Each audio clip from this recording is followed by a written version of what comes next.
आप सबको डॉक्टर रजनी रमन झा सह आचार्य संस्कृत विभाग राजकीय महारानी सुदर्शन कन्या महाविद्यालय बीकानेर का नमस्कार स्वीकारो। यह जो कल हमने पढ़ा था उसको हम आगे बढ़ाते हैं कि जो हमने 21 श्लोकों का पारायण किया था 22वें श्लोक पर आते हैं भगवद गीता में। तो क्या कहें, वासांसि जीर्णानि यथा विहाय नवानि गृह्णाति नरोपराणि तथा शरीराणि विहाय जीर्णान्यन्यानि संयाति नवानि देहि। जिस प्रकार मनुष्य जीर्ण शीर्ण वस्त्रों को त्याग कर दूसरे नए वस्त्रों को ग्रहण करता है, वैसे ही देही यानी इस शरीर में जो आत्मा है वह देही पुराने शरीर को त्याग कर दूसरे नए शरीर को प्राप्त करता है। जैसे हमने वस्त्र पहने होते हैं और जब वे पुराने पड़ जाते हैं तो हम क्या करते हैं, उन पुराने वस्त्रों को त्याग देते हैं और नए वस्त्र पहन लेते हैं, जीर्ण शीर्ण वस्त्र हो जाते हैं। उसी तरह से इस आत्मा के लिए यह शरीर जो है वह वैसा ही है। कैसा? जैसे वस्त्र। और जब यह शरीर जीर्ण शीर्ण हो जाता है यानी इसकी ऊर्जा धीरे धीरे समाप्त हो जाती है, तब वह क्या करता है, इस शरीर को त्याग कर दूसरे शरीर को धारण कर लेता है। आगे कहते हैं, नैनम छिन्दन्ति शस्त्राणि नैनम दहति पावकः न चैनम क्लेदयन्त्यापो न शोषयति मारुतः। इसको शस्त्र नहीं छेद सकते, इसको आग नहीं जला सकती, इसको जल भिगो नहीं सकता और इसको हवा सोख नहीं सकती। जो यह शरीर है इसको न तो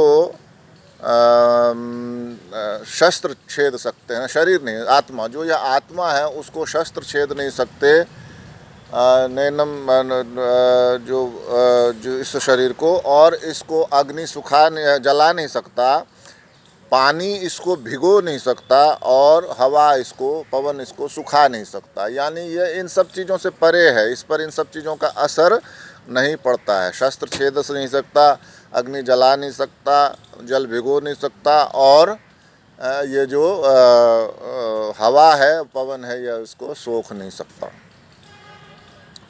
आगे कहते अच्छेद्योयमदायोयम अक्लेद्यो शोष्य एव च नित्य सर्वगतः स्थाणुरचलोरयम प्रतिष्ठ सनातनः। क्या कहा कि यह कई बार शास्त्रों में क्या होता है, एक ही बात को दोहराते भी हैं, तो यहाँ यही दोहरा रहे हैं कि यह छेद्य नहीं है, इसमें शस्त्र छेद नहीं कर सकता। अदाह्य है, इसको जला नहीं सकता अग्नि। अक्लेद्य है, इसको पवन, इसको जल भिगो नहीं सकता। और अशोष्य, इसको हवा पवन सुखा नहीं सकती। नित्य सर्वगतः, यह सभी जगह गया हुआ है, नित्य है। स्थाणु है, यह एक जगह टिका हुआ रहता है, स्थाणु। रचलोयम, और यह अचल है। क्या है? अचल है, अचलोयम। सनातनः, सनातन है, यह हमेशा रहने वाला। तो नित्य सर्वगतः, नित्य है, नित्य है, सर्वगतः, सभी जगह गया हुआ है। और स्थाणु है, टिका हुआ है। अचलोयम, अचल है, यह कहीं हिलता डुलता नहीं है, मतलब इसमें कंपन नहीं होता है। और सनातन है, हमेशा रहने वाला है, सनातन है। फिर कहते हैं, अव्यक्तोयम अचिन्त्योयम अविकार्योयम उच्यते तस्मादेवं विदित्वैनं नानुशोचितुमर्हसि। यह आत्मा अव्यक्त है, यह अचिन्त्य है, यह विकार रहित कहा जाता है। तस्मादेवं विदित्वैनं, इसलिए विदित्वैनं नानुशोचितुमर्हसि, इस तरह से इसको जानकर ये नानुशोचितुमर्हसि, तुम किसी भी प्रकार का शोक करने के योग्य नहीं हो। यह अव्यक्त है, अचिंत्य है। अव्यक्त है मतलब इसको कोई बता नहीं सकता कि ये इस प्रकार का है। अचिंत्य है, आप सोच नहीं सकते कि यह कैसा है। अविकार्योयम, और यह विकार रहित है, इसमें कोई विकार नहीं होता है। तस्मादेवं विदित्वेनम, इस प्रकार से इसको जानकर नानुशोचितुम अर्हसि, जो है आप नानुशोचितुम अर्हसि, आप सोच करने लायक नहीं हैं। यानी अर्जुन तुम सोच मत करो, शोक मत करो, शोचितुम अर्हसि, शोक मत करो। अथ चैनम नित्यम जातम, जो नित्य है, नित्य उत्पन्न है, नित्य जन्मा है, और नित्यम व मन्यसे अमृतम, जो नित्य है उसको तुम पैदा होने वाला, और जो नित्य है उसको तुम मरने वाला समझते हो। तथापि तुम महाबाहो, लेकिन फिर भी है महाबाहु, बड़ी भुजाओं वाले अर्जुन, नैवम शोचितुम अर्हसि, तुम इसके बारे में शोक करने योग्य नहीं हो। क्यों? तो आगे कहते हैं, जातश्च वै ध्रुवो ध्रुवो मृत्युर्ध्रुवं जन्म मृतस्य च तस्मादपरिहार्येऽर्थे न त्वं शोचितुम अर्हसि, कि जो जिसने जन्म लिया है उसकी मृत्यु निश्चित है, और जिसकी मृत्यु हो गई है उसका जन्म निश्चित है। इसलिए अपरिहार्य अर्थ है, यह ऐसा विषय है जिसको टाला नहीं जा सकता। अपरिहार्य मतलब टाला नहीं जा सके जिसको। तो इस अपरिहार्य विषय में, इस कभी न टाले जा सकने वाले विषय में तुम शोक करने के योग्य नहीं हो, यानी तुम्हें शोक नहीं करना चाहिए। जिसने जन्म लिया है वो मरेगा, और जो मरेगा उसका वापस जन्म होगा। इसलिए यह न टाला जा सकने वाला विषय है, इस विषय में तुम शोक करने के योग्य नहीं हो। अव्यक्तादीनि भूतानि व्यक्तमध्यानि भारत, अव्यक्तनिधनान्येव तत्र का परिदेवना। अब क्या कह रहे हैं, हे भरतवंशी, संपूर्ण प्राणी जन्म से पहले अप्रकट थे। जैसे हमने जन्म लिया ना, तो जन्म से पहले हम क्या थे? अप्रकट थे, कुछ पता नहीं था। अप्रकट थे, कहाँ थे, किस रूप में थे, कुछ पता नहीं था। और व्यक्त मध्यानि भारत, और मध्य में व्यक्त हो गए, यानी कि जीवन, जन्म और मृत्यु के पूर्व बीच में व्यक्त हैं कि हम ऐसे हैं, ऐसा चेहरा है, इसके यह नाम है, यह काम करते हैं, ये माता पिता हैं, इस जगह रहते हैं, ऐसे हैं, वैसे हैं। तो ये जो सारी जो व्यक्ति है, जो अभिव्यक्ति है, वह मध्य में है, जन्म के और मृत्यु के बीच में। अब फिर क्या होगा? अव्यक्त निधनान्येव, और जब निधन हो जाएगा तो फिर अव्यक्त हो जाएंगे। कहाँ जाता है मरने वाला व्यक्ति, कुछ पता है? नहीं पता ना। जो जन्म से पहले की स्थिति थी, वही मृत्यु के बाद की स्थिति हो जाती है। कुछ पता नहीं कहाँ से आया, कहाँ जाएगा।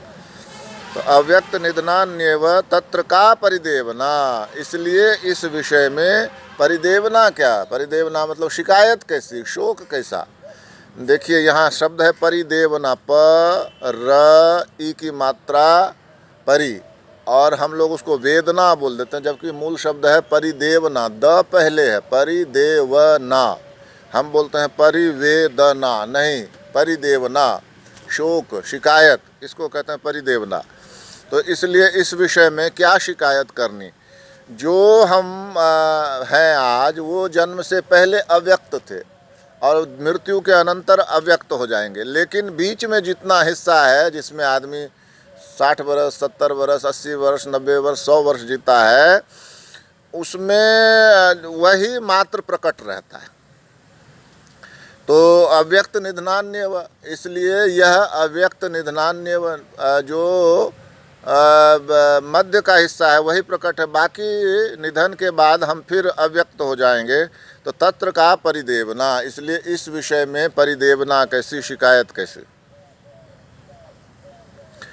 आश्चर्यवत् पश्यति कश्चिदेनम् आश्चर्यवद् वदति तथैव चान्यः आश्चर्यवच्चैनं मन्यः शृणोति श्रुत्वाप्येनं वेद न चैव कश्चित्। कोई तत्वज्ञानी इस आत्मा को आश्चर्य रूप से देखता है, आश्चर्यवत। कोई इस तत्वज्ञानी इस आत्मा को आश्चर्य से देखता है। और क्या फिर? कश्चिदेनम आश्चर्यवद वदति तथैव चान्यः, और दूसरा जो है वह भी आश्चर्य से इसको बोलता है। कोई इसको आश्चर्य से देखता है, कोई इसको आश्चर्य से बोलता है। आश्चर्यवत् चैन मन्यः शृणोति, और कुछ कोई इसको आश्चर्य से सुनता है।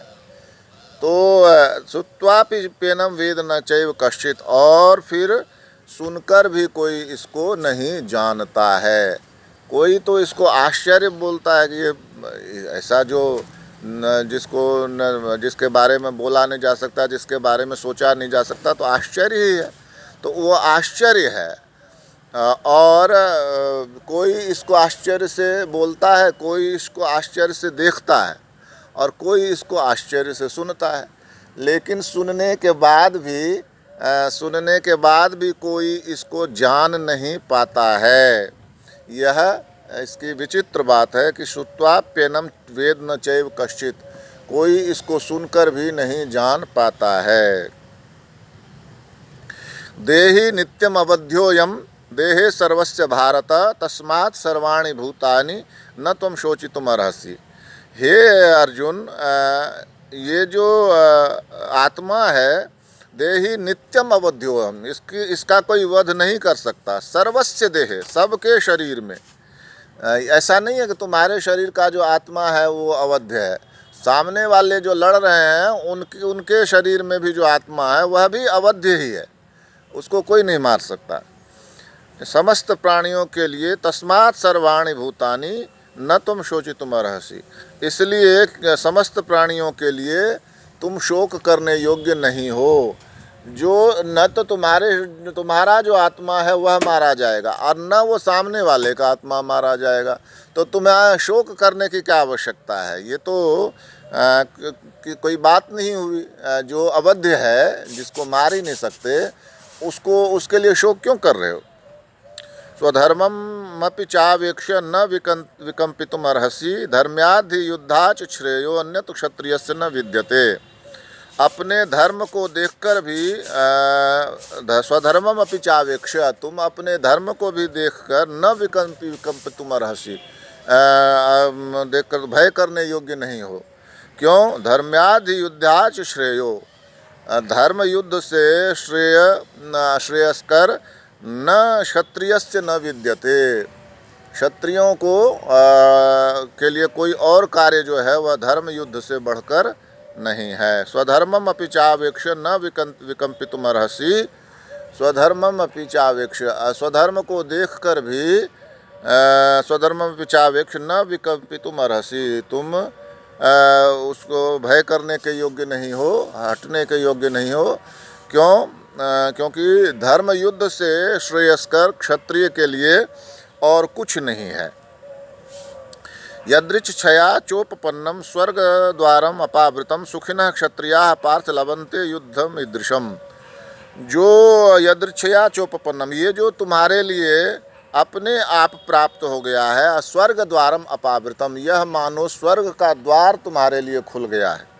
स्वर्ग द्वारम अपावृतम सुखिनः क्षत्रियाः पार्थ, हे पार्थ, हे अर्जुन, जो क्षत्रिय इस तरह के लभन्ते युद्धम ईदृशम, इस तरह का युद्ध प्राप्त करते हैं, वे बड़े सुखी होते हैं। क्यों। क्योंकि यह यदृच्छया चोपपन्नम, यह अपने आप ही तुम्हारे पास आ गया है यह युद्ध, और स्वर्ग द्वारम अपावृतम, यह स्वर्ग का द्वार मानो तुम्हारे लिए खुल गया है। इसलिए अर्जुन, तुम इस युद्ध से घबराओ मत। लभन्ते युद्धम ईदृशम, बड़ा वे क्षत्रिय बड़े सुखी होते हैं जो इस तरह का युद्ध प्राप्त करते हैं। अथ चेत्त्वमिमं धर्म्यं संग्रामं न करिष्यसि ततः स्वधर्मं कीर्तिं च हित्वा पापम अवाप्स्यसि। और अब कहते हैं कि यदि तुम ये जो धर्म युद्ध है इसको नहीं करते हो, नहीं करोगे, तो अपने धर्म को छोड़ोगे, तुम्हारी कीर्ति खो जाएगी, यश खो जाएगा, और पापम अवाप्स्यसि, तुम्हें पाप लगेगा। तुम यदि इस धर्म युद्ध को न करोगे तो स्वधर्मम कीर्तिम च, अपने धर्म और कीर्ति को त्याग कर पापम अवाप्स्यसि, पाप को प्राप्त करोगे। अकीर्तिम चापि भूतानि कथयिष्यन्ति ते व्ययाम, अकीर्तिम चापि भूतानि, तुम्हारी अकीर्ति को और वह भी अकीर्ति कैसी, अव्ययाम, जो कभी नष्ट न होने वाली है अकीर्ति, उसको कहेंगे। संभावितस्य चा कीर्तिर्मरणाद तिरिच्यते, जो संभावित हैं, जिन आदरणीय हैं, उनकी अकीर्ति मरने से भी बढ़कर होती है। इसलिए यदि तुम युद्ध नहीं करोगे तो तुम्हारी अकीर्ति कभी समाप्त नहीं होगी, अपयश कभी समाप्त नहीं होगा। और जो सम्मानित पुरुष है उसके लिए अपयश उसकी मृत्यु से भी बढ़कर है। इस तरह से हमने कुल 14 श्लोकों का पारायण किया। शेष को हम आगे देखेंगे। धन्यवाद।